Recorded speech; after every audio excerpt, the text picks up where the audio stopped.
আল্লাহ বলেন ইব্রাহিম রে তুমি চারটা পাখি পালো, ওই পাখিগুলা তুমি শিকার করো। যখন পাখির নাম ধরে ডাক দিলে তোমার ডাকে সাড়া দিবে, এইভাবে চারটা পাখি তুমি শিকার করো। জাতির পিতা ইব্রাহিম আলাইহিস সালাতু ওয়াস সালাম চারটা পাখি শিকার করলেন বাবা। এবার যখন পাখিগুলার নাম ধরে ডাক মারে, পাখিগুলা জাতির পিতার সামনে চলে আসে। আল্লাহ বলে ইব্রাহিম রে এই পাখিগুলা জবাই করো, ছিন্ন বিচ্ছিন্ন করিয়া টুকরা টুকরা করিয়া একটা পাত্রের ভিতরে রাখিয়া এই চারটা পাখিরে তুমি মিক্স করে ফেলো। এরপরে চারটা ভাগ তুমি করিয়া চার পাহাড়ের উপরে রাইখা আসো। ওই পাখি চারটা জবাই কইরা টুকরা টুকরা করিয়া একসাথে মিক্স করিয়া চার ভাগ করিয়া চারটা পাহাড়ের উপরে রেখে আসে। আল্লাহ বলে ইব্রাহিম রে এবার তুমি পাখিগুলারে ডাক মারো। ইব্রাহিম নবী যখন এবার পাখিগুলারে ডাক মারছে, আমার আল্লাহ ওই মৃত পাখিগুলা জীবিত বানাইয়া আবার জাতির পিতার সামনে পাঠায় দিছে। আমার আল্লাহর এই দৃশ্যটা দেখা জাতির পিতার সাথে সাথে সিজদায় উঠে পড়ছে।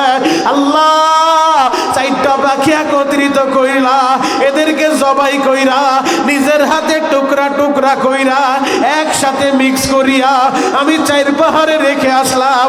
ডাক দেওয়ার সাথে সাথে তুমি এরে আবার একত্রিত কইরা জীবিত কইরা আমার ডাকে সাড়া দাও আমার কাছে পাঠায়া দিলা।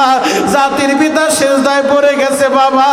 আল্লাহর ওলি কিতাবের ভিতরে লেখে ওই কাফন চূড়া যখন সন্তানদেরকে ওসিয়ত করলো, ও বাবা আমি যদি মারা যাই আমারে আগুনে পোড়াইয়া ছাই বানাইয়া ওই ছাইটারে দুই ভাগ করিয়া এক ভাগ ছাই বাতাসে উড়াইবা আর এক ভাগ ছাই সমুদ্রে ভাসায়া দিবা।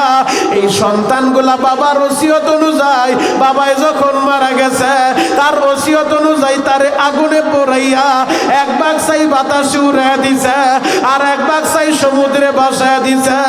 আমার আল্লাহ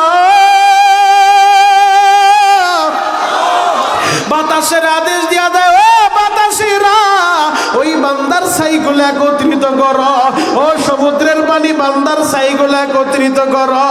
এবার যখন আল্লাহর সামনে বান্দারে দাঁড় করাইল, আল্লাহ বলে বান্দারে কেন তুমি নিজের আগুনে পোড়াইতে বললা, তোমার ছাই কেন সমুদ্রে ভাসাইতে বললা? ওই আল্লাহর বান্দা কান্দে আর বলে মালিক রে আমি তো কাফন চোরা, সারাটা জীবন আমি কাফন চুরি করছি রে আল্লাহ, আমি এই ভয় আমারে জানাইতে বলছি, আমি কোন মুখ লয়ে আপনার সামনে দাঁড়াইব? আমি বড় ভয় পাই রে আল্লাহ। যদিও আমি অপরাধ করে ফেলছি, যদিও আমি সারা জীবন কাফন চুরি করছি, আমি চাই নাই হাসরের মাঠে আপনার সামনে কাফন চোরা হয়ে দাঁড়াই।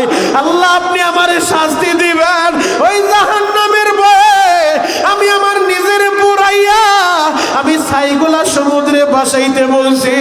ওই যে বান্দা যদিও নিজের পুরাইতে বলছে জাহালতের কারণে, কিন্তু তাকওয়া আল্লাহর ভয়ে নিজের জ্বালাইতে বলছে, আমার আল্লাহ এটা পছন্দ করে ফেলছে। আল্লাহ বলে বান্দারে আমি আল্লাহর ভয় যেহেতু তুমি নিজের জ্বালাইতে বলছো, আমারে তুমি ভয় পাইছো, যাও আমি তোমারে মাফ করে দিলাম। আল্লাহু আকবার। আল্লাহর ভয় যার দিলের ভিতরে যত বেশি ওই বান্দা আল্লাহর কাছে তত বেশি দামি। ও আমার যুবক ভাইরা, ও আমার দাড়ি পাকা আব্বাজানেরা, গতকালকে সবে বরাত গেল, কত জাহান্নামের আসামির আল্লাহ মাফ করলো, কত গুনাহগারের আল্লাহ মাফ করে দিল। এমন তো জানা নাই আপনার আল্লাহ মাফ করছে কিনা, আমার আল্লাহ মাফ করছে কিনা। যদি মাফ না করে থাকে আজকের মাহফিলে বৈশা চোখের পানি জড়াইয়া আমার মাওলারে ডাকার মতো ডাকবা আর বলবা মালিক রে কত জাহান্নামের আসামিরে তুমি সবে বরাতে মাফ করলা। আল্লাহ গো যদি আমারে মাফ না করে থাকো আজকে এই শাবানের 16 তারিখ রাত্রে এই শাবান মাসে আমি আল মদিনা জামি মসজিদের মাহফিলে বৈশা আমি তোমার ভয়ে জাহান্নামের আযাবের ভয়ে আমি আমার চোখের পানি চাইরা আমি তোমার কাছে তওবা করলাম, আমি আর গুনাহ করব না, আমি আর অন্যায় করব না, আমি আর পাপ করব না। আল্লাহ দাও না তুমি আমারে মাফ কইরা। যদি ডাকার মতো ডাক দিতে পারো রে বাবা, আমি খোদার কসম করে বলতে পারি তোমার আমার গুনাহ করতে সময় লাগছে, কারো লাগছে 20 বছর, 30 বছর, 50 বছর। আমার আল্লাহর মাফ করতে একটা সেকেন্ডও লাগবো না। যদি ডাকার মতো ডাক দিতে পারো, যেই চোখটা জাহান্নামের ভয়ে চোখের পানি জড়াইব, ওই চোখ কোনোদিন জাহান্নামের আগুনে জ্বলবো না, জ্বলবো না। আল্লাহর নবী বলে যেই চোখ জাহান্নামের ভয়ে ক্রন্দন করবে, ওই চোখ কোনোদিন জাহান্নামের অগ্নি স্পর্শ করবে না। ও আমার সিরাজদি খানের বাবাজিরা, ও আমার বয়রাগাতির ভাইরা, তাহলে বসে বসে আমার মালিকের ডাকবা আর চোখের পানি জড়াইবা। চিৎকার ভাইরা ডাক দাও না আল্লাহ। আরো জোরে ডাক দাও, ডাক দাও, ডাক দাও, ডাক দাও, ডাক দাও, ডাক দাও। এ যুবক চিৎকার ভাইরা ডাক দাও, ডাক দাও, ডাক দাও। সবে বরাতে মাফ করছে কিনা জানি না, ডাক দাও না আল্লাহ। কত গুনাহ করছি মাওলা জীবনে, মাফ করে দেন রহমান নামের খাতিরে। আল্লাহ তুমি তাকা দেখো, সবে বরাতের পরের দিন আজকে 4 ফেব্রুয়ারি এই মুন্সিগঞ্জ জেলার সিরাজদি খান থানায় বয়রাগাতি ইউনিয়নের দিকে তাকা দেখো। তোমার পাগলেরা তোমার আল্লাহ বলে ডাক দিছে, মালিক এদের ফিরে দিও না, তারা দিও না। আল্লাহ এদের সবাইকে তুমি মাফ করে দাও। চিৎকার মেরে বলেন না বাবা আমিন। আল্লাহ এই কণ্ঠগুলো হাউজে কাউসারের পানি দিয়ে পরিষ্কার করেন। চিৎকার মেরে বলেন আমিন। আরো জোরে বলতে হবে আমিন। এজন্য যুবক ভাই যতবার টাইম আসবে আল্লাহু আকবার বলবেন, আসমান জমিন কাঁপায় দিবেন। পারবেন তো ইনশাআল্লাহ? আল্লাহু আকবার বলেন তো। আরো জোরে বলতে হবে আল্লাহু আকবার। হে যুবক ভাইরা, হাজী সাহেব বাবাজিরা ডানে বামে নজর নাই, এক নজরে তাকায় থাকেন গো বাবা। রহমতের নবী আমার চাচার মাথার কাছে বইসা নবী আমার চোখের পানি জড়ায় আর বলে, চাচা গো একবার শুধু বলেন লা ইলাহা ইল্লাল্লাহ, এই কালিমা একবার পাঠ করেন, আমি মুহাম্মদ ময়দানে মাহশারে সুপারিশ কইরা আপনারে জান্নাতে নিয়ে যাব। আল্লাহু আকবার। চাচা আবু তালেব বলে, ভাতিজা তুমি যে ধর্মের কথা বলো আমি জানি তোমার ধর্ম সত্য, তুমি যে কালিমার কথা বলো আমি জানি তোমার কালিমা সত্য, আমি জানি তুমি সত্য নবী। ও ভাতিজা শুনো, আমি যদি এখন তোমার ধর্ম গ্রহণ করি, মক্কার মানুষগুলা বলবে আবু তালেব মরার আগে বাপ দাদার ধর্মে চুনকালি লাগাইছে, বাপ দাদার ধর্ম চাইরা ভাতিজার ধর্ম গ্রহণ করছে মুহাম্মদের। এই কারণে আমি কালিমা পড়তে পারবো না। আমার নবী বসে বসে কান্দে, ফুপায়া ফুপায়া, চাচা গো আপনি আমার এত ভালোবাসলেন, আপনি আমার এত সাপোর্ট দিলেন, আপনি আমার এত উপকার করলেন, আর আমি আপনার কোন উপকার করতে পারবো না, সেটা তো হয় না। ও চাচা আপনি অন্তত এতটুকু বলেন লা ইলাহা ইল্লাল্লাহ, পুরা কালিমা না পড়লে এতটুকু অন্তত পড়েন, বাকিটা আমি দেখে নিব। এরপর ও চাচায় পড়ে না, নবী আমার বসে বসে কান্দে আর বলে, মালিক রে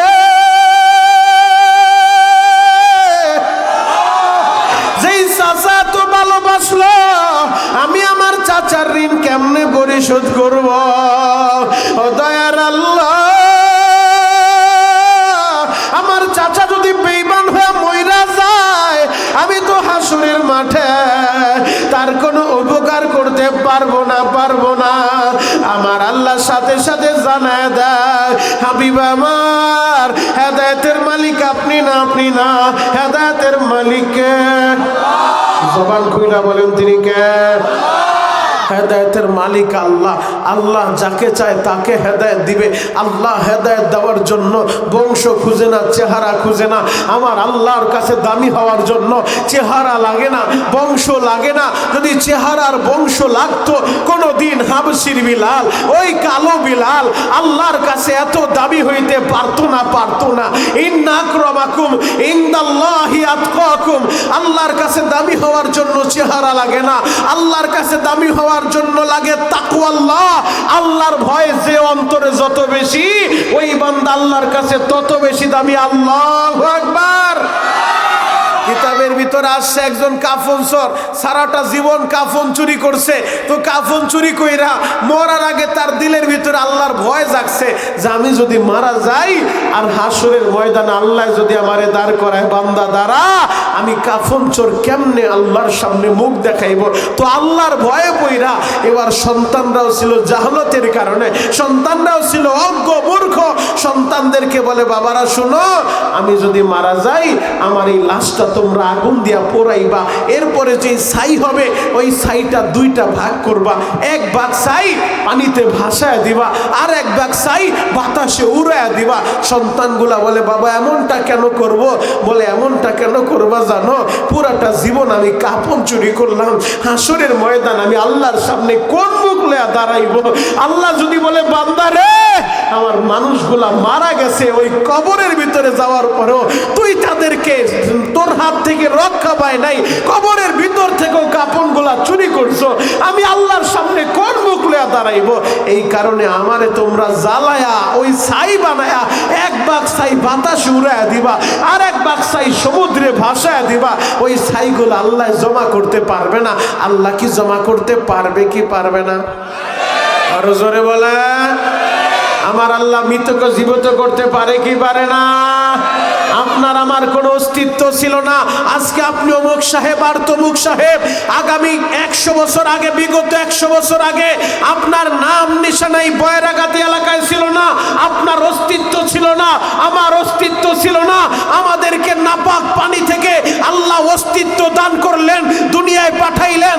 আজকে আপনার দাপটে এলাকার মানুষ ঠান্ডা থাকতে পারে না, আপনার গরমে এলাকার মানুষ স্থির থাকতে পারে না। এমন একটা সময় আসবে আপনার অস্তিত্ব থাকবে না, আবার ময়দানে মাহশারে আল্লাহ আপনাকে দাঁড় করা হিসাব তার কাছে দিতে হবে। কথা বলেন ঠিক কিনা? জাতির পিতা ইব্রাহিম আলাইহিস সালাতু ওয়াস সালাম, তিনি মুসলিম মিল্লাতের পিতা, মিল্লাত আবিকুম ইব্রাহিম হুয়া সাম্মাকুমুল মুসলিমিন। একবার জাতির পিতা আল্লাহকে বলে আল্লাহ গো আপনি একটু আমারে দেখান না মরারে কেমনে জীবিত করেন। আল্লাহ বলে ইব্রাহিম রে তোমার কি বিশ্বাস হয় না? বলে আল্লাহ বিশ্বাস তো হয়, তবে দিলের একটা প্রশান্তি মিনানের জন্য আমি একটু দেখতে চাই মরারে কেমনে জীবিত করেন। আল্লাহ বলেন ইব্রাহিম রে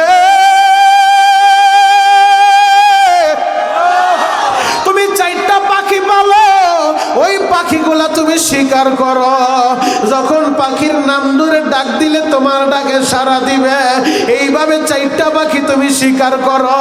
জাতির পিতা ইব্রাহিম আলাইহিস সালাতু ওয়াস সালাম 4টা পাখি শিকার করলেন বাবা। এবার যখন পাখিগুলার নাম ধরে ডাক মারে, পাখিগুলা জাতির পিতার সামনে চলে আসে। আল্লাহ বলে ইব্রাহিম রে এই পাখিগুলা জবাই করো, ছিন্ন বিচ্ছিন্ন করিয়া টুকরা টুকরা করিয়া একটা পাত্রের ভিতরে রাখিয়া এই 4টা পাখিরে তুমি মিক্স করে ফেলো। এরপরে 4টা ভাগ তুমি করিয়া 4 পাহাড়ের উপরে রাইখা আসো। ওই পাখি 4টা জবাই কইরা টুকরা টুকরা করিয়া একসাথে মিক্স করিয়া 4 ভাগ করিয়া 4টা পাহাড়ের উপরে রেখে আসে। আল্লাহ বলে ইব্রাহিম রে এবার তুমি পাখিগুলারে ডাক মারো। ইব্রাহিম নবী যখন এবার পাখিগুলারে ডাক মারছে, আমার আল্লাহ ওই মৃত পাখিগুলা জীবিত বানাইয়া আবার জাতির পিতার সামনে পাঠায় দিছে। আমার আল্লাহর এই দৃশ্যটা দেখা জাতির পিতার সাথে সাথে সিজদায় উঠে পড়ছে। আল্লাহ 4টা পাখি একত্রিত কইরা এদেরকে জবাই কইরা নিজের হাতে টুকরা টুকরা কইরা একসাথে মিক্স করিয়া আমি 4 পাহাড়ে রেখে আসলাম। ডাক দেওয়ার সাথে সাথে তুমি এরে আবার একত্রিত কইরা জীবিত কইরা আমার ডাকে সাড়া দাও আমার কাছে পাঠায়া দিলা। জাতির পিতা সিজদায় পড়ে গেছে বাবা। আল্লাহর ওলি কিতাবের ভিতরে লেখে ওই কাফন চোরা যখন সন্তানদেরকে ওসিয়ত করলো, ও বাবা আমি যদি মারা যাই আমারে আগুনে পোড়াইয়া ছাই বানাইয়া ওই ছাইটারে দুই ভাগ করিয়া এক ভাগ ছাই বাতাসে উড়াইবা আর এক ভাগ ছাই সমুদ্রে ভাসায়া দিবা।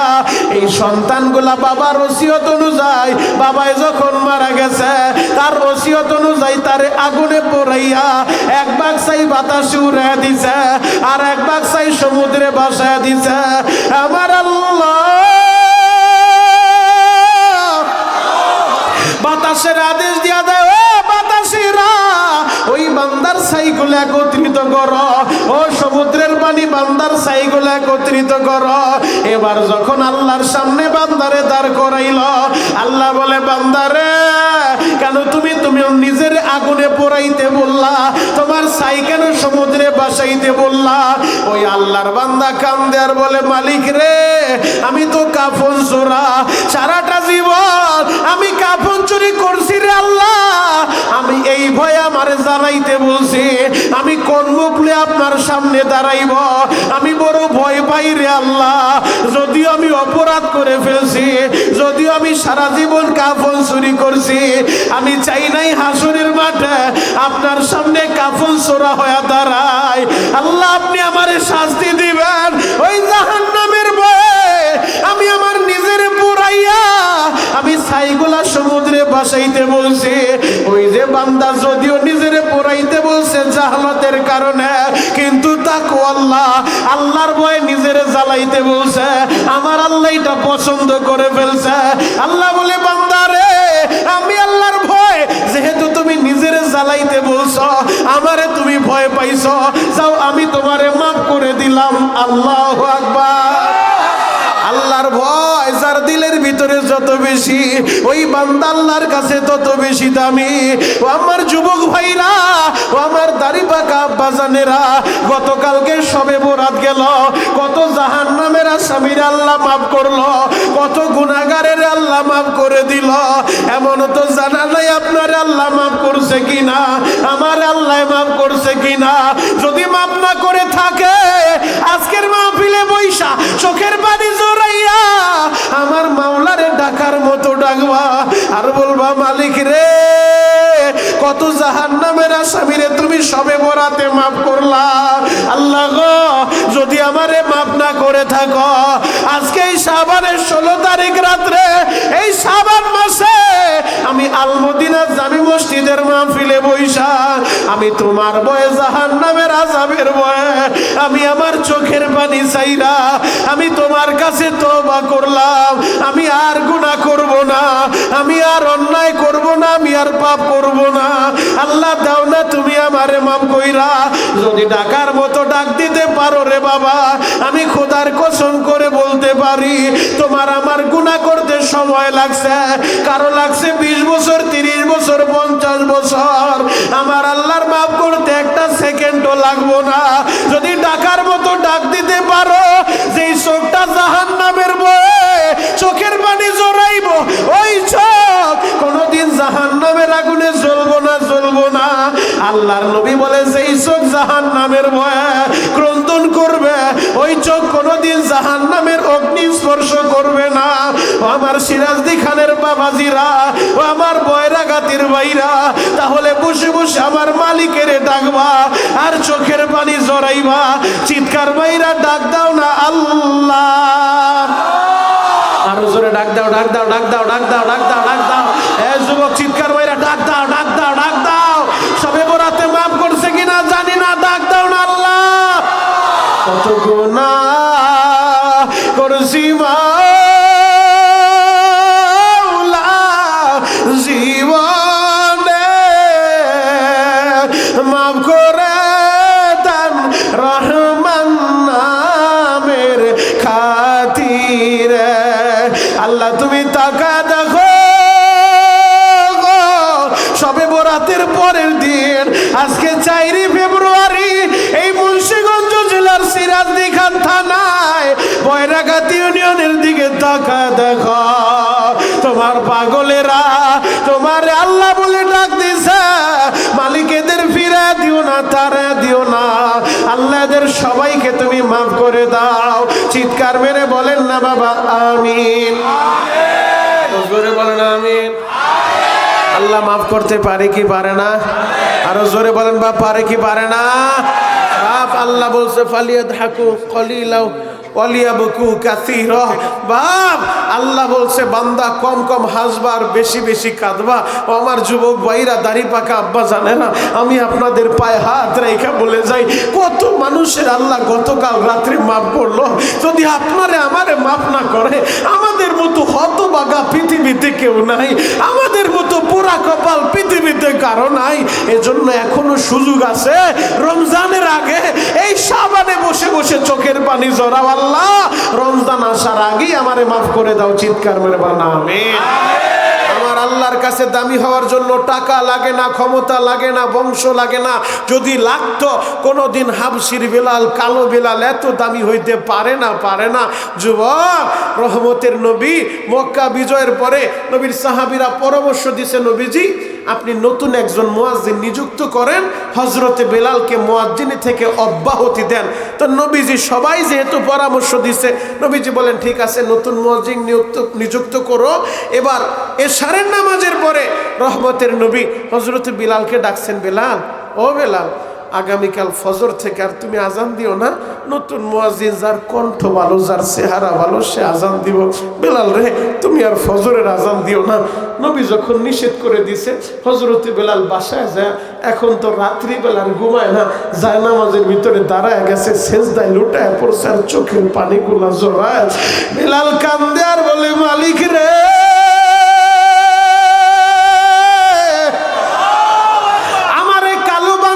তুমি, আমি আমার নিজের বানাই নাই। আল্লাহ আমার ঠোঁটগুলা মোটা মোটা বানাইলা, তাও তুমি। আল্লাহ আমার কণ্ঠ দিছো, এটাও তুমি। মালিক রে, আজকে আমার চেহারাটা কালো, আমার চেহারাটা ভালো না, আমার কণ্ঠের সুর ভালো না, এই কারণে আমি আমার নবীর মুয়াজ্জিনি করতে পারবো না। আল্লাহ আমার মনটাই তো মানে না। আমি তো চাইছিলাম আমি মরণ পর্যন্ত আমি আমার নবীর মুয়াজ্জিনি করব। আমি যখন দাঁড়ায় একামত দিব, নবী আমার ইমামের মুসাল্লায় দাঁড়া ইমামতি করব। ও দয়ার আল্লাহ, আজকে আমার চেহারা ভালো না, আমার চেহারাটা কালো, আমার কণ্ঠ ভালো না, এই কারণে নবী আমারে মুয়াজ্জিনি থেকে অব্যাহতি দিল। আল্লাহ আমি তো সইতে পারি না। হযরতে বেলাল পুরাটা রাত দাঁড়ায় দাঁড়ায় কান্দে, সেজদায় পইরা পইরা কান্দে। এই দিক দিয়া নতুন মুয়াজ্জিন ফজরের আজান দিছে রে বাবা। সব মানুষগুলা মসজিদে চলে আসে, পুরা মসজিদ ভরপুর হয়ে গেছে মুসল্লি দিয়া। নতুন মুয়াজ্জিন আজান দিছে, যার চেহারাটা ভালো, যার কণ্ঠের সুরটাও ভালো। নতুন মুয়াজ্জিন যখন আজান দিছে, সবাই মসজিদে হাজির হয়ে যায়, সবাই উপস্থিত হয়ে যায়। রহমতের নবী আমার মিম্বারের ভিতরে বসে বসে অপেক্ষা করে।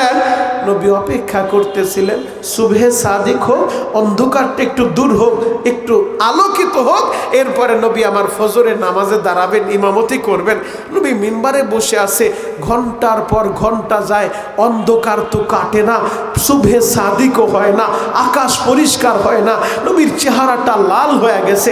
হাই হাই, কি হইল? আল্লাহকে আবার কিয়ামত সংগঠিত করব কিনা? এখনো কেন অন্ধকার কাটে না? এখনো কেন সুবহে সাদিক হয় না? জিবরাইল আমিন আয়েশা নবীজিরে সালাম দেয়। আল্লাহু আকবার। জিবরাইল বলে, নবীজি আপনি চিন্তিত? নবীজি বলে, জিবরাইল রে, আমার আল্লাহ কি নারাজ হয়ে গেছে? কিয়ামত হয়ে যাবে কিনা? ও জিবরাইল, এখনো কেন অন্ধকার কাটে না? অন্ধকার কেন দূর হয় না? সুবহে সাদিক কেন হয় না?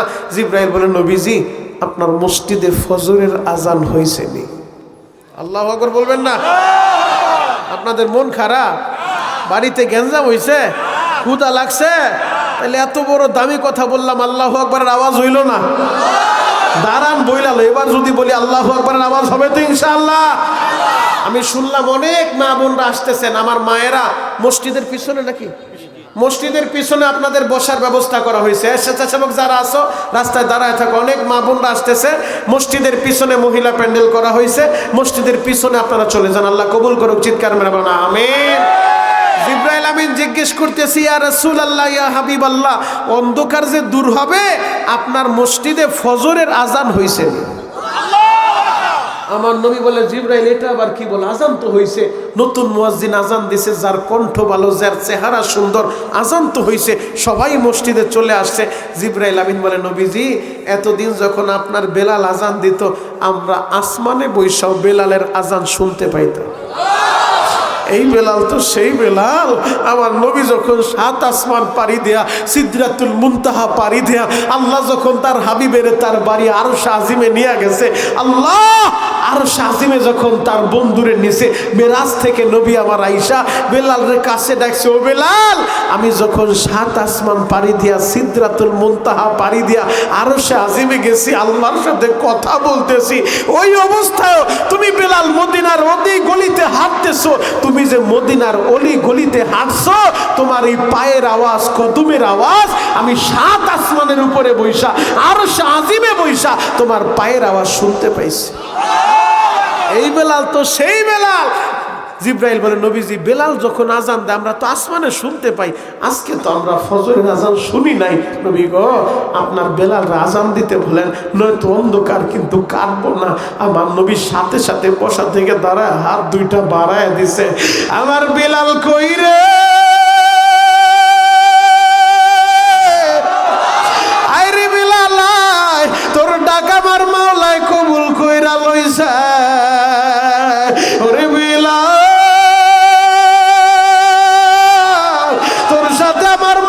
কানেকশন আছে রে বেলাল, তোর চোখের পানি আমার মাওলায় কবুল করে ফেলছে। ও বেলাল, তাড়াতাড়ি মিনারে দাঁড়া যাও। ও বেলাল, ফজরের আজানটা দাও। এবার যখন হযরতে বেলাল মিনারে দাঁড়াইয়া ফজরের আজান শুরু করে দিছে, বাবা আমার আল্লাহ অন্ধকার দূর কইরা সুবহে সাদিক গড়ায় দিছে। বাবা, ও আমার যুবক ভাইরা, ও আমার দাড়ি পাকা বাবাজিরা, ইন্না আক্রামাকুম ইনদাল্লাহি আতকাকুম, আল্লাহর কাছে দামি হওয়ার জন্য চেহারা লাগে না, ক্ষমতা লাগে না। যেই অন্তরে আল্লাহর ভয়টা যত বেশি, ওই বান্দা আল্লাহর কাছে তত বেশি দামি। আল্লাহু আকবার। আমার নবীর চরিত্র দেখো, রহমতের নবী আমার, যার আগে পিছনে কোনো গুনাহ নাই, এরপরও প্রতিদিন 70 বার নবী তওবা করে। আর এক হাদিসে আসছে 100 বার নবী তওবা করে, ইস্তেগফার করে। আমার নবীর তো কোনো গুনাহ নাই, তিনি দোজাহানের বাদশাহ, তিনি ইমামুল মুরসালিন, তিনি খাতামুন নবীন, তিনি শাফিউল মুজনাবিন। কেন তুমি তওবা করলো? কেন তিনি ইস্তেগফার করলো? উম্মতের শিক্ষা দেওয়ার জন্য। ও আমার উম্মতেরা, আমি নবীর গুনাহ নাই, এরপরও আমি ইস্তেগফার করি। তাহলে আপনার আমার কি পরিমাণ ইস্তেগফার করা দরকার? ও আমার যুবক ভাইরা, দাড়ি পাকা আব্বা জানেরা, আপনারা সবাই অবগত আছেন, আমার নবী ইন্তেকালের 1 সপ্তাহ আগে প্রচন্ড অসুস্থ হয়ে গেছে। নবীর শরীরে এতটাই জ্বর উঠছে গো বাবা, নবী আমার মসজিদে নববীতে যাইয়া ইমামতি করতে পারে না, ইমামের মুসল্লায় দাঁড়াইতে পারে না, এতটা অসুস্থ হয়ে গেছে। ওই অসুস্থ অবস্থায় আমার নবীর চরিত্রটা দেখেন গো বাবা। আমার নবী তার চাচাতো ভাই হযরতে ফজলকে বললেন, ওরে ফজল, আমার হাতটা ধরিয়া আমার একটু রুম থেকে বাইরে নিয়ে যাও রে ফজল। ফজল রে, আমার সাহাবীদেরকে একটু ডাকো। 10টা বছর মদিনার মানুষের সাথে কাটাইলাম, মদিনার মানুষগুলার একটু ডাক দাও। আমি নবী আবার কাউরে কষ্ট দিলাম কিনা? আমার হাত দিয়া কাউরে কষ্ট দিলাম নি, আমার জবান দিয়া কাউরে কষ্ট দিলাম নি। আমি একটু মদিনাবাসীর কাছে মাপ চায়া লই। ও আমার যুবক ভাইরা, উম্মতের দরদি নবী আমার হাদিস বয়ান কইরা যায়, আল মুসলিমু মান সালিমাল মুসলিমুনা মিন বিলিসানিহি ওয়া ইয়াদি, প্রকৃত মুসলমান তো সে যার জবান দিয়ে আরেক মুসলমানরে কষ্ট দেয় না, যার হাত দিয়া আরেক মুসলমানরে কষ্ট দেয় না, যার জবান দিয়েও কোনো মুসলমান কষ্ট পায় না, যার হাত দিয়ে অপর মুসলমান কষ্ট পায় না, সে হলো প্রকৃত মুসলমান। আমার নবীর চরিত্রটা দেখো। নবী আমার বলে, ফজল রে আমারে ধইরে একটু বাহিরে নাও, মদিনার মানুষগুলারে ডাকো, আমি একটু তাদের কাছে মাপ চাইবো, আমি আবার কাউরে কষ্ট দিলাম নি। আমার নবীর যখন দরিয়া বাহিরে আনছে, মদিনার মানুষগুলা জমা হইছে। আমার নবী বলে, ও মদিনার মানুষেরা, আমি নবী চিরদিন থাকবো না, যদি আমি আপনাদেরকে কষ্ট দিয়া থাকি, আপনারা সবাই আমারে মাফ করে দেন, আমার উপরে দাবি থাকলে দাবিটা ছেড়ে দেন। হঠাৎ কইরা এক সাহাবী দাঁড়ায় গেছে, অন্যান্য সাহাবীরা কান্দে আর বলেন, নবী গো আপনি এটা কি বলেন, আপনি তো আমাদেরকে কোনো কষ্ট দেন নাই, বরং আমরাই আপনারে কষ্ট দিছি গো নবী, আপনি তো আমাদের কাউকে কষ্ট দেন নাই। পেছন দিক থেকে এক সাহাবী দাঁড়ায় গেছে, সাদ ইবনে আবি ওয়াক্কাস। সাদ ইবনে আবি ওয়াক্কাস দাঁড়ায় বলে, নবী গো বেয়াদবি নিয়েন না গো নবী, আপনি মনে কষ্ট নিয়েন না, আপনি জিহাদের ময়দানে ছুরি চালাইতে যায়া একদিন আপনার ছুরির আঘাত আমার পিঠে লাগছে, আপনি কষ্ট নিয়েন না, যেহেতু আপনি সুযোগ দিচ্ছেন, দাবি থাকলে সারাইতে বলছেন, নবীজি আপনি যদি অনুমতি দেন, আমি ওই ছুরি দিয়ে আপনার পিঠে আঘাত কইরা আমি আমার দাবি সারাইতে চাই, আমি আমার আঘাতের বদলা নিতে চাই। সব সাহাবী দাঁড়ায় চোখের পানি জড়ায়। হযরত ওমর তো তরবারি একবার বের করে আর একবার ঢুকায়, যে এত বড় সাহস আমার হইতে গেল। হযরত ওমর তো আর ঘুমায় না, হযরত ওমর সহ্য করতে পারে না। ওমর ওই সাহাবীর বাড়ির দরজার সামনে দাঁড়ায় গেছে, সালাম দিছে, ঘরের দরজাটা খুইলা দিছে। ওমর ঘরের ভিতরে ঢুইকা সাদ ইবনে আবি ওয়াক্কাসের হাতটা জড়ায় ধরছে, এরপরে হাতের ভিতরে হযরত ওমর চুমু খায় আর বলে, সাদ রে তুই আমার নবীরে মারিস না, আমি ওমর জীবনে কারো সামনে মাথা নত করি নাই, আমি রাতের অন্ধকারে তোর ঘরে আইছি, আমি ওমর আমার পেটটা পাইতা দিলাম, তুই কত আঘাত করতে চাস, আমি ওমর রে মার, আমার নবীরে মাইরো না। ও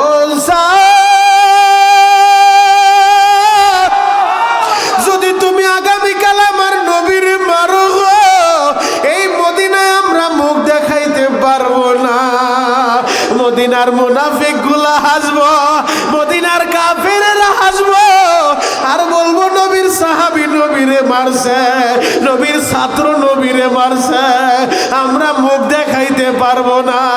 ভাই আমি তোমার হাতে দইরা বইলা যাই, আমি ওমর রে তুমি মারতে থাকো, আমি তোমারে বাধা দিব না, তবে তোমার হাতটা দইরা অনুরোধ করি, আমার নবীরে তুমি মাইরো না। ওই সাহাবী বলে, ওমর আপনি যে রাতের অন্ধকারে আমার ঘরে আসেন আমার সাথে লেওয়াজু সমঝোতা করার জন্য, আমার নবী কি জানেনি? বলে না, নবী জানে না। তাহলে কিন্তু আমি নবীরে বলে দিব।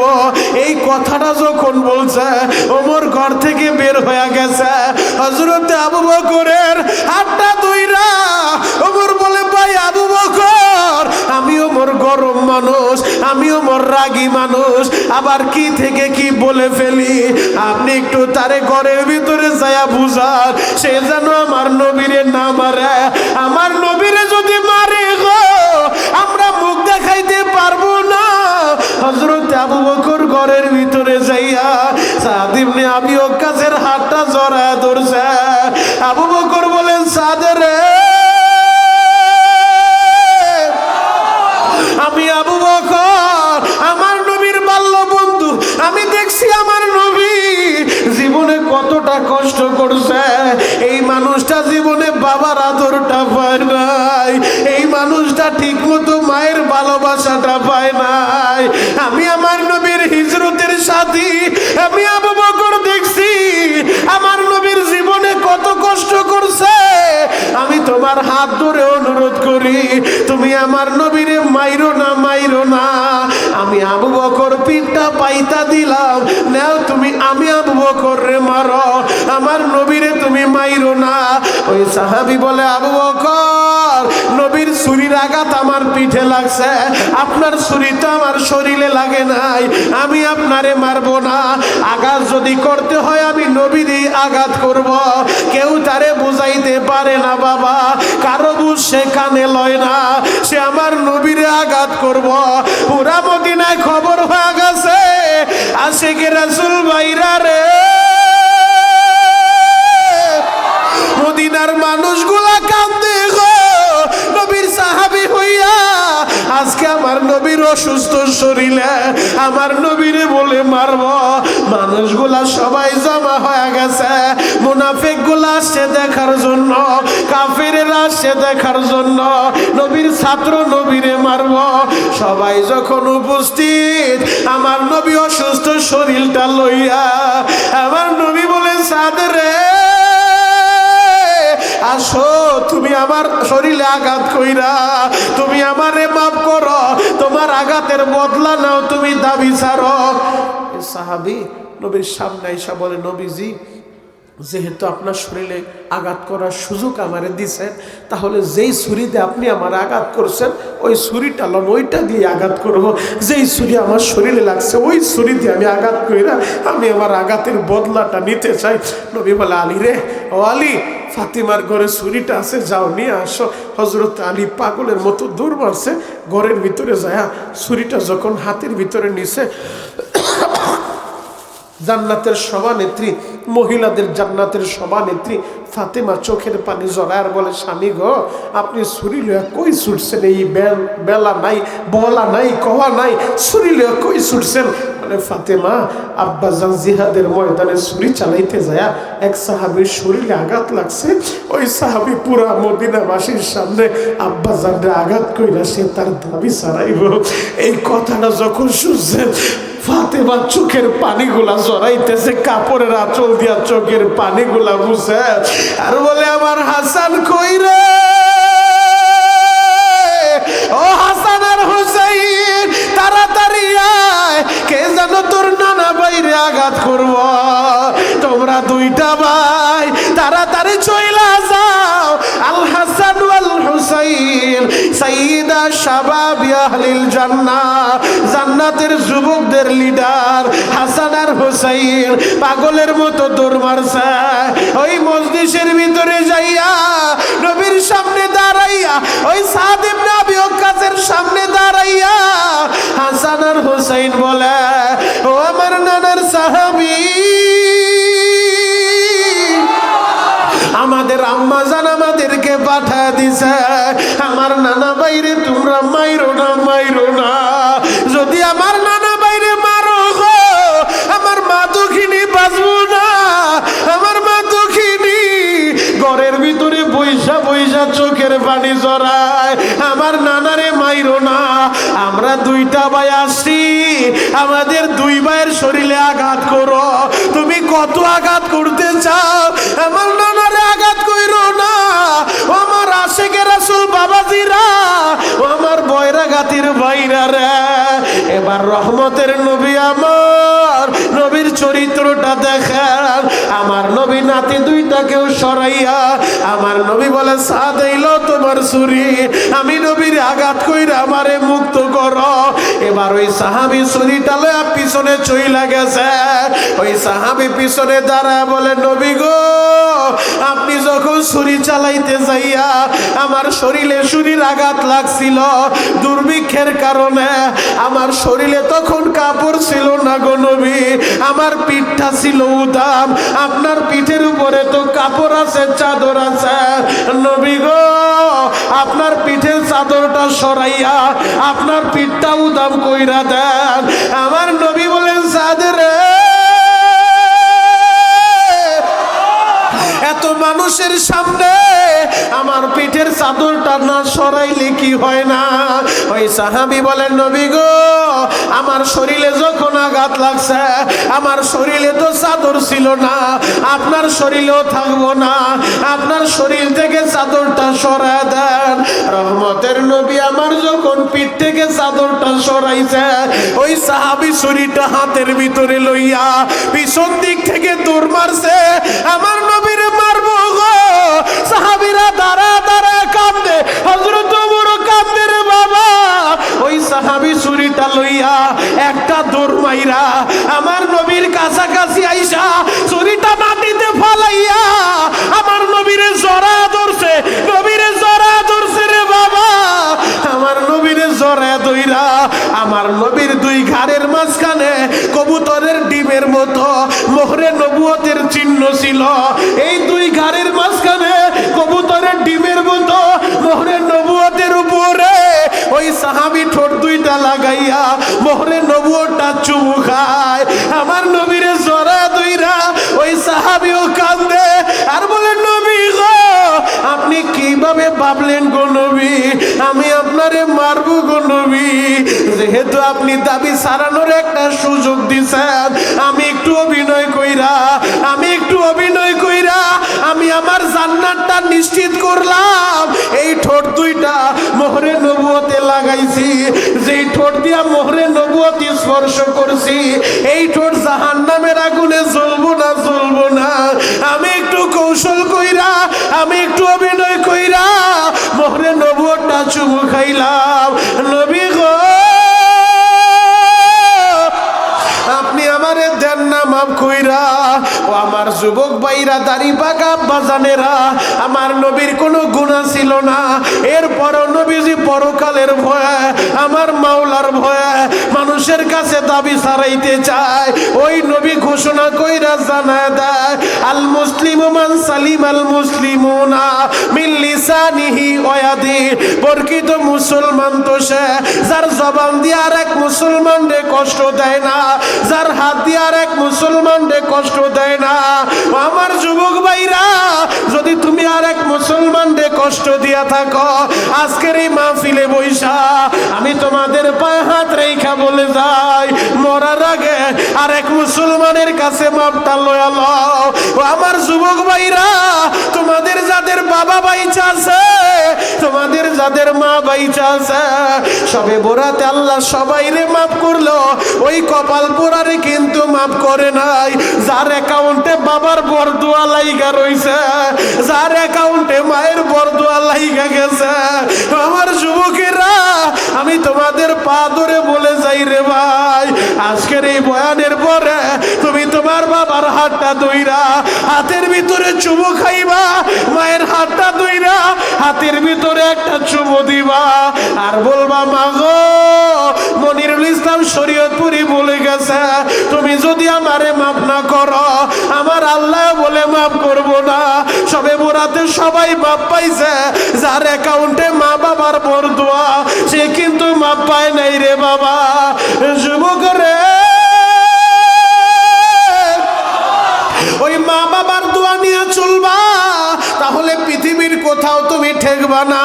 এই যে আমাদের মোহাব্বতের কাজী মনির সাহেব, এই মসজিদের সভাপতি, মেম্বারের বাসায় যখন বসা ছিলাম, আহারে মালয়েশিয়া থেকে একটা ভাই মেসেজ লিখে পাঠাইছে, ও শরীয়তপুরি ভাই এমন কোনো দিন নাই আপনার বয়ান শুনি না।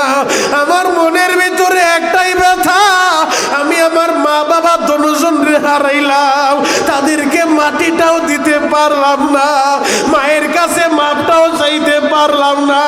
ও যুবক, আপনাদের এই এলাকার সন্তানেরা অনেকে প্রবাসের বাড়িতে আছে, অনেকে আমেরিকা থাকে, ফ্রান্সে থাকে।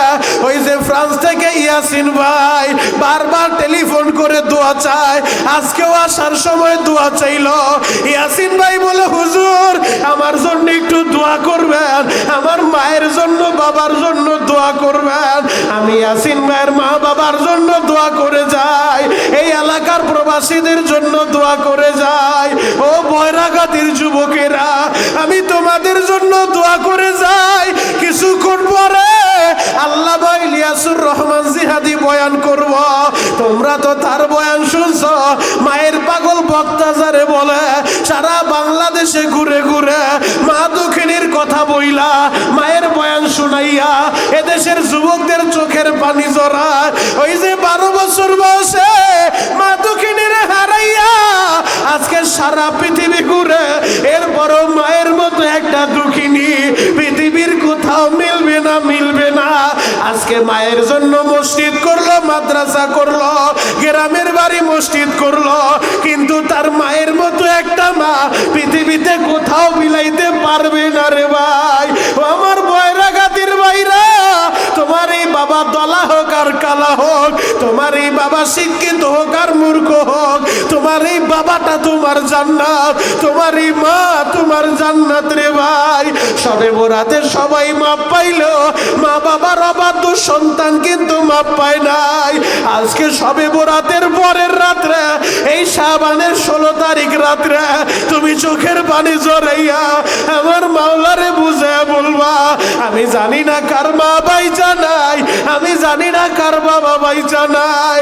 যার মা বাইচা নাই তুমি বসে বসে চিৎকার মাইরা মাইরা কানবা আর বলবা, আল্লাহ আমার মায়েরে তুমি মাফ করে দাও, আমার বাবারে তুমি মাফ করে দাও।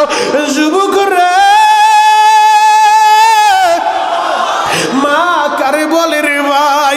কেমনে তোমরা ওই মায়ের মনে কষ্ট দাও? জ্বলন্ত একটা প্রমাণ তোমাদের সামনে আমি তুলে ধরবো। নকশাবন্দি কিতাবের ভিতরে লিখে 18 বছর ছেলে বাড়িতে আসে না, মা বাবার খবর লয় না, এমন অনেক কপাল পোড়া আছে না নাই? বহুত কপাল পোড়া আছে। বাবায় ঋণ কইরা বিদেশে পাঠাইছে, টাকার মালিক হয়ে এখন আর মা বাবারে চিনে না, অ্যাকাউন্ট করছে বউর নামে। কথা বলেন ঠিক কিনা? পত্রিকার ভিতরে কয়েকদিন আগে ফেসবুকে তোমরা দেখছো, বাবা ঋণ কইরা 7 লাখ টাকা খরচ কইরা ছেলেরে সিঙ্গাপুর পাঠাইছিল। ওই ছেলে বিদেশ থেকে আইসা জাগা জমি যাই করছে, এখন মা বাবারে লাইট থেকে ঘর থেকে বাইর করছে। নাউজুবিল্লাহ। আগামী বছর বইলে আরো জোরে বলেন। এমন কপাল পোড়া আছে না নাই? কালীগঞ্জের একটা বাস্তব কথা বইলা যায়। আমি যখন শবে বরাতের আগে আমার মাদ্রাসায় বয়ান হয়েছে, মাহফিল হয়েছে, ওইখানে অনেক ওলামায়ে কেরাম ছিল। এই যে হাজী সাহেব তো চিনে, সে আমার মাদ্রাসায় গেছে আলহামদুলিল্লাহ। তো আমি বয়ানের ভিতরে বলছিলাম, যুবক শবে বরাতে সবাই মাপ পাইলো, যার অ্যাকাউন্টে মার বর্দ আছে সে মাপ পাইবা না, মার কাছে মাপটা চাই আলো। তো ছেলের বাড়ি হলো বরিশাল মেহেন্দিগঞ্জে। ওই ছেলে মা বাবার সাথে যোগাযোগ নাই, যে মেয়েরে পছন্দ করছে এখন তাদের বংশের সাথে স্ট্যাটাসের সাথে মিলে না, এই জন্য বাবায় মাইনা নিব না, যে গরিবের মেয়ে আমরা নিব না, এখন তার বাবায় মানবো না। ছেলে বলে, যেহেতু আমার বউ আমার বাপে মানবো না, আমি আমার বাপ মারও দরকার নাই। ওই বউলে এসে চলে আসছে, টাকার ভিতরে এসে গার্মেন্টসে কাজে লাগছে। 5টা বছর বাড়িতেও যায় না, বাপ মার খবরও নাই, সিমও খুইলা ফেলাইছে, বাপ মার সাথে কোনো যোগাযোগ নাই। 5 বছর পর যখন আমি বয়ান করছি, যুবক মার অ্যাকাউন্টে যদি মা বাবার বরদোয়া তোমার অ্যাকাউন্টে থাকে, সবে বরাত আল্লাহ মাফ করবো না। আমি বয়ান শেষ করার পরই মার কাছে মাপ চাইবা। ছেলের দিলের ভিতরে আল্লাহ হেদায়েত দিছে, দিলের পরিবর্তন হয়ে গেছে। ও তো বয়ানের পরে বাড়িতে ফোন করছে, ফোন করার পরে একবার শুধু মায়েরে বলছে, মা মা কইয়া যখন ডাক দিছে, ফোনের ওই প্রান্ত থেকে মা পাগলের মতো চিৎকার বাইরে উঠছে, বাবা রে তোর কোনো বিপদ হয়েছে রে বাবা? ও বাবা তুই কেন বাড়িতে আসছিস না? বাবা 5টা বছরে 10টা ঈদ গেছে, আমি নতুন কাপড় পরি নাই রে বাবা। ও বাবা তুই কেন বাড়িতে আসিস না? তুই তাড়াতাড়ি বাড়িতে, আমি তোর বাবারে বুঝাইব।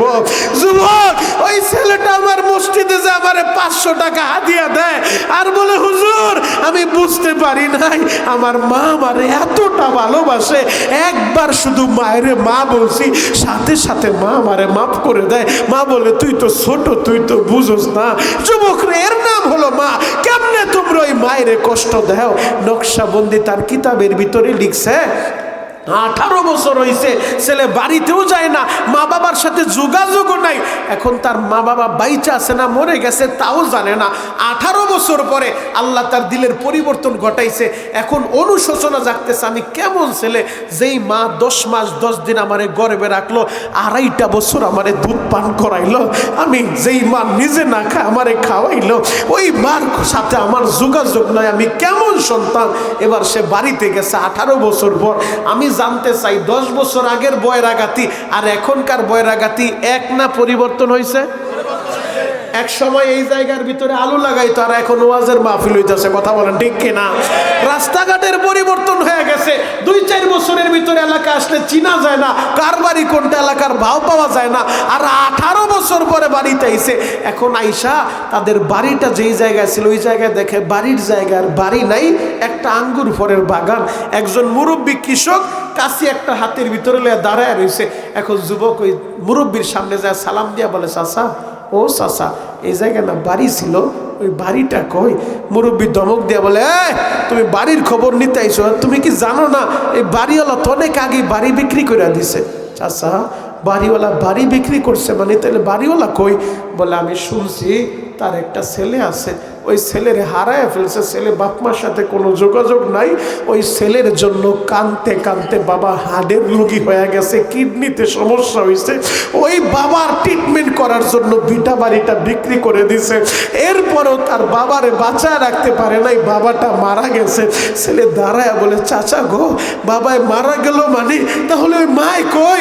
বলে, তার মা ওই সন্তানের জন্য কানতে কানতে এখন চোখের আলো তার নাই, সে অন্ধ হয়ে গেছে, তার স্বামীও নাই, ভিটা বাড়িও নাই, বাড়ি বাড়ি সে ভিক্ষা করে।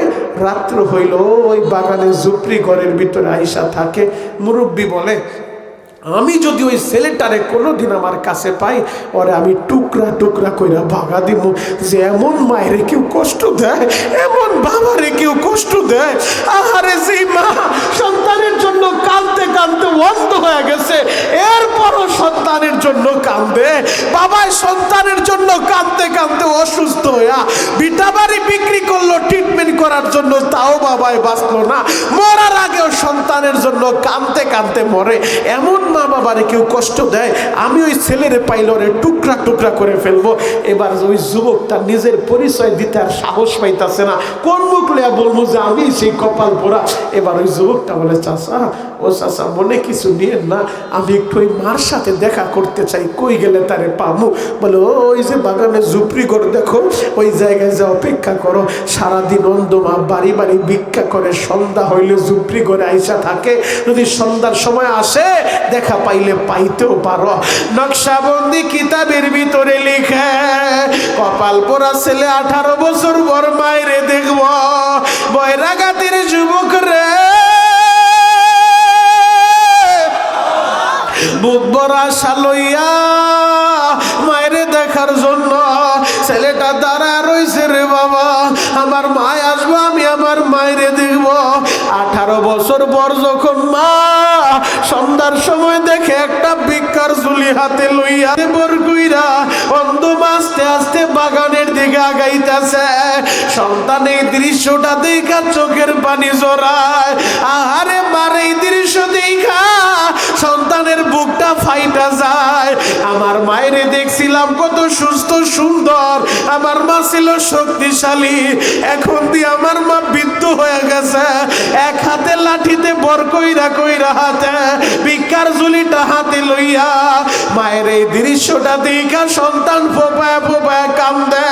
মায়ের পা দুইটা যে জড়ায় ধরবো এই সাহসও পায় না, কেমনে মার পা জড়ায় ধরবো, কেমনে মায়ের মা বলবো, এই সাহসও পাইতাছে না। নকশাবন্দি কিতাবের ভিতরে লিখে, সন্তান দাঁড়ায় দাঁড়ায় দেখে আমার মা কি করে। দেখলো মাগরিবের আজান হইল, মায়ের হাত থেকে ব্যাগটা রাইখা বদ্দার পানিতে অজু বানায়া ওই ঝুপড়ি ঘরের ভিতরে ঢুইকা মাগরিবের নামাজটা আদায় করলো। নফল নামাজ, আওয়াবির নামাজ পড়া অন্ধ মা হাত দুইটা আসমানের দিকে বাড়াইয়া অন্ধ মাই কান্দে আর বলে, মালিক রে,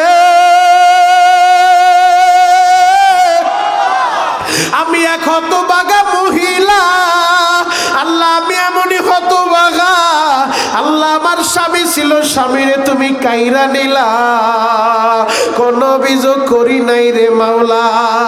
আমি এমন এক হতভাগা মহিলা, আমার একটা ছেলে দিছিলা সেটাও কাইরা নিলা, আমি কোন অভিযোগ করি নাই রে মাওলা। ও দয়ার আল্লাহ, আমার স্বামীর শেষ স্মৃতি ওই বিটা বাড়িটাও কাইরা নিলা, কোন অভিযোগ করি নাই রে মাওলা। আমি এমনই হতভাগা মহিলা, আমার চোখের আলোটা নিয়া আমার অন্ধ বানাইয়া আমার হাতে ভিক্ষার ঝুলি ধরা দিলা, তাও কোনো অভিযোগ করি নাই রে মাওলা। ও দয়ার আল্লাহ, আমি মরার আগে একটা দরখাস্ত দিতে চাই, আমি মরার আগে একটা দোয়া করতে চাই। বলো তুমি আমারে ফিরা দিবানি, তুমি আমারে কবুল করবানি। জীবনে তো কোনো অভিযোগ করলাম না রে মাওলা, আল্লাহ আমারে ফিরা দিও না। আমি মরার আগে আমি তোমার কাছে ভিক্ষা চাই, আমার কলিজা টুকরা ছেলেটারে আমি মার বুকে ফিরা দাও, আমার বুকে ফিরা দাও। সন্তান পিছনে দাঁড়ায় দাঁড়ায় শুনে 18 বছর আমি আমার মার খবর লইলাম না, আমার মায় দিয়ে এখনো আমার জন্য কান্দে। মায় বলে মালিক রে, আমি আমার ছেলের কামাই খাইতে চাই না রে মাওলা, আমি নিজে বাড়ি বাড়ি ভিক্ষা কইরা আমি আমার ছেলেটারে খাওয়াইব। তাহলে কেন রে চাই জানো? আমি এই কারণে চাই রে মাওলা, আমি এমন হতভাগা মহিলা, আমি যদি এই মুহূর্তে মইরা যাই রে মাওলা, আমারে মাটি দেওয়ার মতো আমার স্বামী বাইচা নাই। যদি আমার স্বামী বাইচা থাকতো আমারে মাটি দিতে পারতো, আমারে কবরে শুয়াইতো। আমার বাবাই বাইচা নাই, যদি আমার বাবাই থাকতো আমি মারা গেলে আমার বাবাই আমারে কবরে শুয়াইতো। আমার আপন একটা ভাই নাই রে মাওলা, আমার ভাই থাকলে আমারে কবরে রাখতো রে আল্লাহ। আমার স্বামীও নাই, আমার বাবাও নাই, আমার আপন একটা ভাইও নাই রে মাওলা।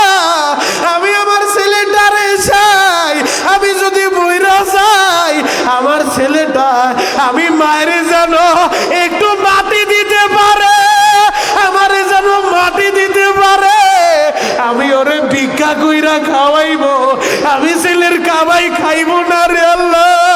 আমি মা যদি মইরা যাই আমার ছেলেটাই আমার লাশটা কান্দে লইয়া কবরস্থানে যাইয়া কবরের ভিতরে নামিয়া আমি মায়ের একটু কবরে শোয়াইব। নকশাবন্দি কিতাবের ভিতরে লিখে ছেলেটা যখন দেখে মা এইভাবে আল্লাহর কাছে কান্নাকাটি করে, এবার ছেলেটা একটা দৌড় মাইরা চুপড়ি ঘরের ভিতরে ঢুইকা পিছন দিক থেকে মায়ের জড়ায় ধরছে আর বলে মা,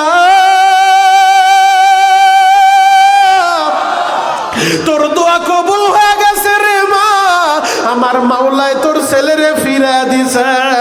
অন্ধ মা বসার থেকে দাঁড়ায় গেছে, সন্তানরে বুকের সাথে জড়ায় ধরছে, হাত দুইটা দিয়া চেহারাটা বুলায় দেয় আর বলে বাবা রে, এমন সময় আসলি রে বাবা যেই সময় আমি আমার এই চোখ দুইটা দিয়া তোরে আর দেখতে পারলাম না।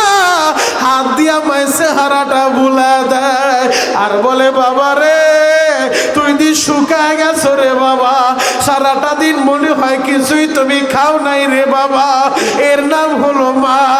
ও যুবক, কেমনে ওই মায়েরে কষ্ট দাও রে ভাই, কেমনে ওই মার গায়ে হাত উঠাও রে ভাই, কেমনে ওই বাবারে মারো রে ভাই।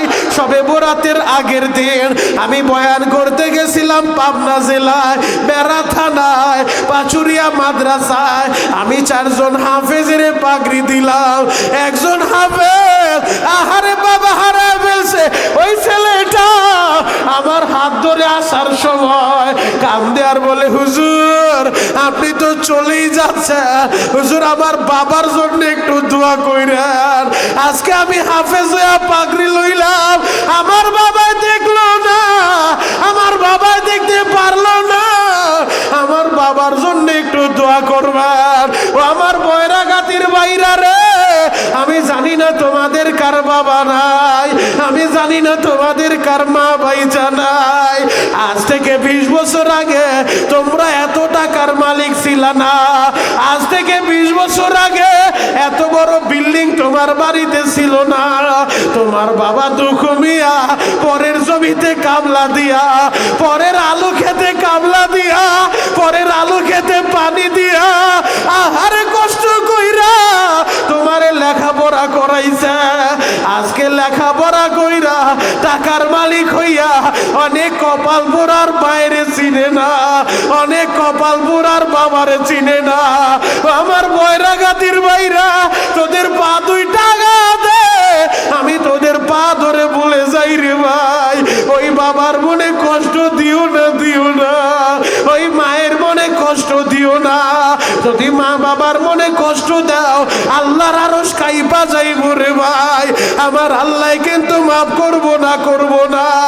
এই সবে বরাতের পরের দিন আজরে বয়রাগাতির মাহফিলে বইসা চোখের গরম পানি জড়াইয়া আমার আল্লাহরে ডাকার মতো ডাকবা আর বলবা, আল্লাহ আমার মায়েরে মাফ কইরা দাও, আমার বাবারে মাফ কইরা দাও। এমন যুবক আছো না বুঝা বাবারে কষ্ট দিছ, না বুঝা বাবার সাথে চোখ রাঙানি দিয়া কথা বলছ, না বুঝা বাবারে ধমক দিছ। ওরে যুবক, তোর বাবা যদি অসুস্থ হইয়া ঘরের ভিতরে পড়েও থাকে, এরপর ওই বাবাটা তোর উপরে বড় বৃক্ষের মতো একটা ছায়া। যেই দিন হারা ফেলবি ওই দিন হারে হারে টের পাবি তোর বাবা কি ছিল রে ভাই। তখন কাঁদলেও আর লাভ হবে না। আজকে আমি শরীয়তপুরীর কথা শুই না, ওই যে মার পাগল ছেলেরা কান্দে, বাবার পাগল ছেলেরা কান্দে। কেন কান্দে জানোনি? আমার মায়ের দোয়া, বাবার দোয়া, আমার উস্তাদের দোয়া। এরে যুবক, আমি কাবাঘর দইরা তোদের জন্য দোয়া করছি, আল্লাহ কবুল করলে এই 6 রমজানে আবার আমি মক্কা মদিনা যাব। আমি মক্কা মদিনা যাইয়া আমি তোমাদের জন্য দোয়া করব রে ভাই। আমার আল্লাহর একটু দেখাও তো কার কার বাবা মারা গেছে, বাপ মারা গেছে কার, হাত উঁচু করেন তো। বাপ মরছে কার, বাপ মরছে কার, মা মারা গেছে কার, আর একটা হাত উঁচু করেন। যার 2 জন মরছে 2টা হাত, যার 1 জন মরছে 1টা হাত। হাতটা একটু উঁচু কইরা দোয়াটা পড়তে থাকেন, রব্বির হামহুমা কামা রব্বায়ানি সগীরা। হাতটা একটু উঁচু করে রাখেন। যুবক, তোরা একটু ডানে বামে তাকা, তোদের যাদের মা আছে, তোদের যাদের বাবা আছে, তোরা একটু তাকা। ওই যে দেখ মাঝখানে বসে আমার মুরব্বি দাড়ি পাকা বাবারা কেমনে কান্দে, মাও নাই বাবাও নাই। এই যে দেখ মেম্বার সাহেবের মাও নাই বাবাও নাই। হাতটা নামান ভাই। যুবক ভাইরা রে, আমি কেন হাত উঠাইতে বলছি জানো? আমি তোদেরকে প্র্যাকটিক্যাল দেখা গেলাম। তোরা একটু ডানে বামে তাকা দেখ। আমার বয়ানের মর্ম হয়তো তুই বুঝবি না। তোর পাশে বসা যার বাবাটা নাই, তোর পাশে বসা যার মা নাই, তার কাছে একটু জিজ্ঞেস করে দেখ এই বুকের ভিতরে মার জন্য কত ব্যথা, এই বুকের ভিতরে বাবার জন্য কত ব্যথা। আমি রমজানে মক্কা মদিনা যাইয়া আমি তোমাদের জন্য দোয়া করব রে ভাই। তোমাদের মনটাই কি চায় না জীবনে একবার মদিনায় যাইবা, জীবনে একবার আমার নবীরে সালাম দিবা? হয়তো অনেকে বলতে পারো শরীয়তপুরি ভাই আমি কেমনে মদিনায় যাব, আমার তো টাকা নাই, আমি মুদি দোকান করি, আমি রিক্সা চালাই, কুলির কাজ করি, আমি দিন মজুরের কাজ করি, আমি কেমনে মদিনায় যাইব? আমার তো টাকা নাই। মদিনায় যাইতে টাকা লাগে না, টাকা লাগে না, কপাল লাগে রে বাপ, কপাল। আজকের এই মাহফিলে বইসা আমার মাওলারে চোখের পানি দিয়া টাকার মতো ডাক দিবার বুঝা বলবা, মালিক রে আমি মরার আগে একবার আমার নবীরে দেখাইবারে আল্লাহ। আমি যেন আমার নবীর রওজার পাশে দাঁড়াইয়া আমি যেন আমার নবীরে সালাম দিতে পারি। আসসালাতু ওয়াসসালামু আলাইকা ইয়া রাসূলুল্লাহ, আসসালাতু ওয়াসসালামু আলাইকা ইয়া হাবিবাল্লাহ। যদি তুমি চাওয়ার মতো চাইতে পারো অবশ্যই আল্লাহ তোমারে মদিনায় নিব। কারা কারা মদিনায় যাইতে চাও হাত দুইটা আমার মাওলারে দেখা দাও। চিৎকার বাইরা ডাক দাও না আল্লাহ। আরো জোরে ডাক দাও, ডাক দাও, ডাক দাও, ডাক দাও, ডাক দাও, ডাক দাও। এই যুবক ডাকতে থাকো, ডাকতে থাকো, পাগলের মতো ডাক দাও, ডাক দাও, আরো জোরে ডাক দাও না আল্লাহ। আল্লাহ তুমি টাকা দেখো, এই সিরাজদি খান বৈরাগাতির দিকে কুদরতের নজর দিয়া টাকা দেখো।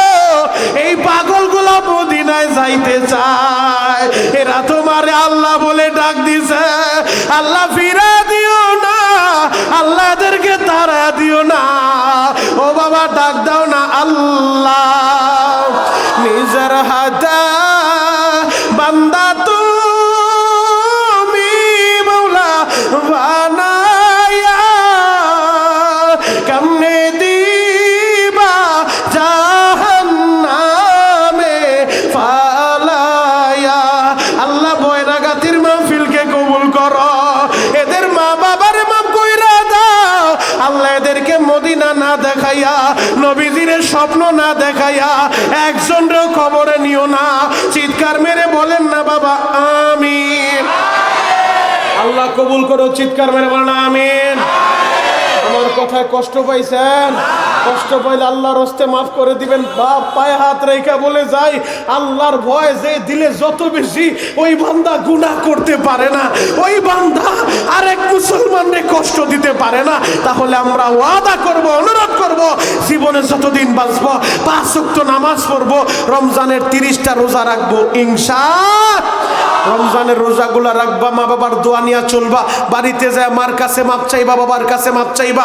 যদি কোনোদিন শুনো মনিরুল ইসলাম শরীয়তপুরি দুনিয়ায় বেঁচে নাই, আমার এই মৃত্যুর সংবাদটা তোমার কানে আসলে আমার জন্য একবার সূরা ফাতিহা, 3 বার সূরা ইখলাস পড়া সবাই দোয়া করবেন তো ইনশাআল্লাহ। আমি ওয়াদা করলাম, আমিও যদি শুনি মেম্বার সাহেব যদি ফোন করে বলে শরীয়তপুরি ভাই আমার বয়রাগাতির আপনার এক ভালোবাসার মানুষ দুনিয়ায় নাই, ইয়াসিন ভাই যদি ফোন করে বলে আমি আপনাদের জন্য দোয়া করব, জিহাদি হুজুরের জন্য আমরা দোয়া করি, আল্লাহ যেন তার হায়াতে বরকত দেয়। চিৎকার মেরে বলেন আমিন। নারায়ে তাকবীর, নারায়ে তাকবীর। আল্লামা জিহাদি সাহেবের আগমন, জিহাদি সাহেবের আগমন, নারায়ে তাকবীর। আজকের মাহফিলের প্রধান আকর্ষণ, প্রধান মেহমান, মায়ের পাগল বক্তা শেখ আল্লামা ইলিয়াসুর রহমান জিহাদি হাফিজাহুল্লাহ হযরত চলে আসছেন, আলোচনা করবেন। আখিরি মোনাজাত দিয়ে বিদায় নিব ইনশাআল্লাহ। আমার কথায় কষ্ট পেয়ে থাকলে আল্লাহর হস্তে মাফ করে দিবেন। আমি আপনাদের কাছে মাফ চাই। নাসরুম মিনাল্লাহি ওয়া ফাতহুন করিব ওয়া বাশশিরিল মুমিনিন। আসসালামু আলাইকুম ওয়া রাহমাতুল্লাহি ওয়া বারাকাতুহু।